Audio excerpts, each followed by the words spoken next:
Hello students, I am Kiran Gupta from M international school Nayagaon Kota. अब हम महादेवी वर्मा द्वारा रचित पाठ नीलू के भाग 3 का अध्ययन करेंगे।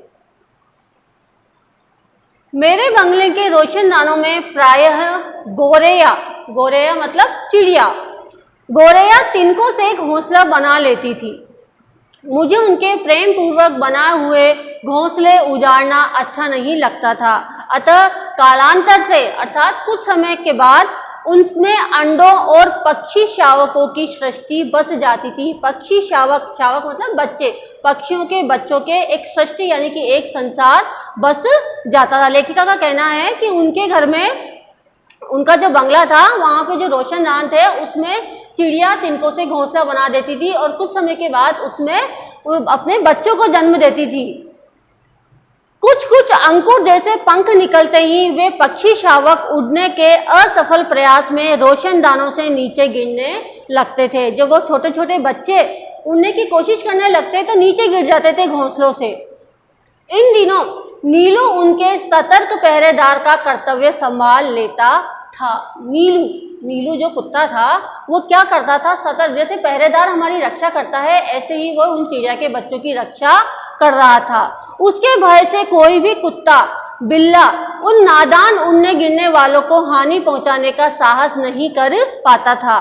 कभी कभी बहुत छोटे छोटे पक्षी शावकों को पुनः घोंसले में रखवाने के लिए वह उन्हें होले से मुख में दबाकर मेरे पास ले आता था। जब चिड़िया का कोई छोटा बच्चा घोंसले से नीचे गिर जाता तो नीलू उसको धीरे से संभाल के अपने मुंह में दबाकर लेखिका के पास ले आता था। जब तक रोशनदान में सीढ़ी लगवाकर मैं उस बच्चे को घोंसले में पहुंचाने की व्यवस्था न कर लेती तब तक वह या तो बड़ी कोमलता से उसे मुंह में दबाए खड़ा रहता या मेरे हाथ में देकर प्रतीक्षा की मुद्रा में देखता रहता। सवेरे नियमानुसार जब मैं मोर, खरगोश आदि को दाना देने निकलती, लेखिका ने अपने घर में और भी पशु पक्षियों को पाल रखा था, जैसे मोर और खरगोश का यहाँ पर नाम आया है। जब वो उन्हें दाना देने निकलती तब वह चाहे जाड़ा हो अर्थात कितनी ही सर्दी हो, चाहे बरसात हो, मुझे दरवाजे पर ही मिलता और मेरे साथ साथ ही घूमता। पक्षियों के कक्ष में 2 फुट ऊंची दीवार पर जाली लगी हुई थी। लेखिका ने जो पक्षियों के रहने के कक्ष बनवा रखे थे, जो कमरे बनवा रखे थे, उनमें 2 फुट ऊंची दीवार पर जाली लगी हुई थी। नीलू दीवार पर दोनों पंजे रखकर खड़ा हो जाता और अपनी गोल गोल आंखें घुमाकर प्रत्येक कक्ष और उसमें रहने वालों का निरीक्षण करता रहता था। सबके सो जाने पर वह गर्मियों में बाहर लॉन में और सर्दियों में बरामदे में तख्त पर बैठकर पहरेदारी का कार्य करता था। अर्थात नीलू, जैसे घर में हम कोई कुत्ता पालते हैं तो वो वफादार होता है, रक्षा करता है, किसी के चोर के आने की हमें सूचना देता है। इसी तरह से नीलू जो था यहाँ पर लेखिका के घर की रक्षा एक तरह से कर रहा था। सुबह तो वो लेखिका के साथ लगता और रात्रि में जब सब सो जाते तो वह बाहर के तख्त पर बैठकर पहरेदारी का काम किया करता था। रात में कई बार वो पूरे कंपाउंड का मतलब पूरे घर का जो मैदान था, उनका जो हिस्सा था और पशु पक्षियों के घर का चक्कर लगाता रहता, यानी कि सब और वो घूमता रहता था। खरगोश धरती के भीतर सुरंग जैसे लंबे और दोनों ओर द्वार वाले बिल खोद लेते थे। यहाँ पर बताया गया है कि खरगोश की क्या विशेषता होती है कि वह धरती के अंदर सुरंग बना लेते हैं जिसमें दोनों तरफ द्वार हो, एक साइड से घुसे और दूसरे से निकल जाए, ऐसे वो सुरंग बना लेते हैं, बिल बना लेते हैं। एक रात में मेरे खरगोश बिल खोदते खोदते पड़ोस के दूसरे कंपाउंड में जा निकले। लेखिका ने अपने घर में जो खरगोश पाल रखे थे उन्होंने ऐसा बिल खोदा कि वो दूसरे पड़ोस के मैदान में जा निकले। उनमें से कई जो इस अभियान में अगुआ थे, अगुआ मतलब जो अग्रणी थे, जो आगे होकर इस काम को कर रहे थे, जंगली बिल्ले द्वारा मार दिए गए। दूसरे क्षेत्र में जाते ही जंगली बिल्ले ने उनको अपना शिकार बना लिया। अतः एक के पीछे एक निकलते हुए खरगोशों में सभी को बिल्ले का आहार बन जाना पड़ा। किंतु उनके सौभाग्य से नीलू ने संभवतः पत्तियों की सरसराहट से सजग होकर 4 दीवारी के पार देखा होगा और उसने खरगोशों के संकट को पहचान लिया होगा। लेकिन खरगोश जब जा रहे थे, बिल बना रहे थे, तो पत्तियों की सरसराहट की आवाज नीलू ने पहचान ली, क्योंकि कुत्तों की घ्राण शक्ति यानी कि सूंघने की शक्ति तीव्र होती है। उसने पहचान लिया और उसने चार दीवारी घर की दीवारी के पार देखा और खरगोशों के संकट को पहचान लिया।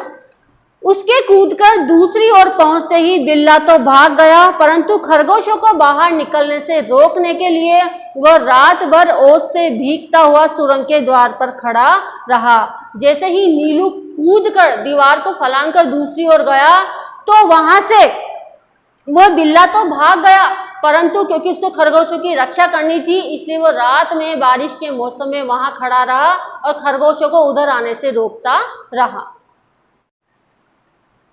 यह परोपकार नीलू के लिए बहुत महंगा पड़ा। हमने पढ़ा था कि खरगोशों को बचाने के लिए, उनकी रक्षा करने के लिए नीलू दीवार फांदकर दूसरी तरफ कूदा और रात भर बारिश में वहां पर खड़ा रहा। तो उसने जो ये परोपकार किया खरगोशों के लिए, यह उसके लिए बहुत महंगा पड़ा, क्योंकि उसे सर्दी लगने से न्यूमोनिया हो गया और कई दिनों तक इंजेक्शन, दवा आदि का कष्ट उसे झेलना पड़ा। वैसे वह शांत भाव से कड़वी दवा भी पी लेता था और सुई भी लगवा लेता था।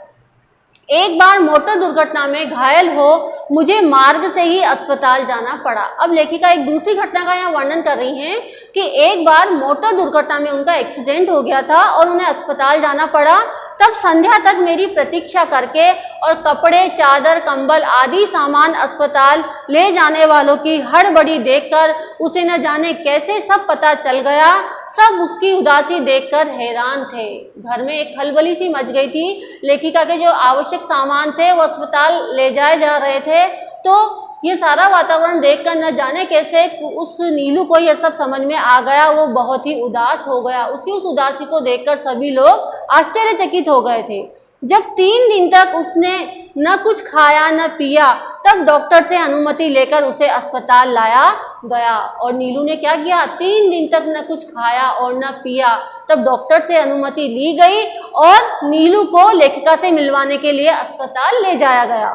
मुझे अच्छी तरह चारों ओर घूमकर देखने के बाद वो मेरे सामने ही जमीन पर बैठ गया। और नीलू को बहुत अच्छा लगा जब वो लेखिका महादेवी वर्मा से अस्पताल में मिला।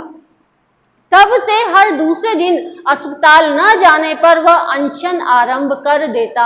अनशन मतलब वो खाना बंद कर देता यदि उसको हर दूसरे दिन मिलवाने के लिए अस्पताल न ले जाया जाता। इसलिए अस्पताल में भी वह नियमित रूप से मिलने आने वालों में गिना जाने लगा तथा डॉक्टर, नर्स सभी से परिचित हो गया। सभी से उसकी जान पहचान हो गई। नीलू को 14 वर्षों का जीवन मिला था। नीलू की आयु कितनी बताई है, 14 वर्ष। और जन्म से मृत्यु के क्षण तक वो मेरे पास ही रहा। मेरे पास अनेक जीव जंतु है, परंतु जिसके बुरा मान जाने की मुझे चिंता हो ऐसा अब तक कोई नहीं रहा। अर्थात ऐसा केवल नीलू ही था जो बुरा मानता था तो उसको मनाया जाता था। Thank you.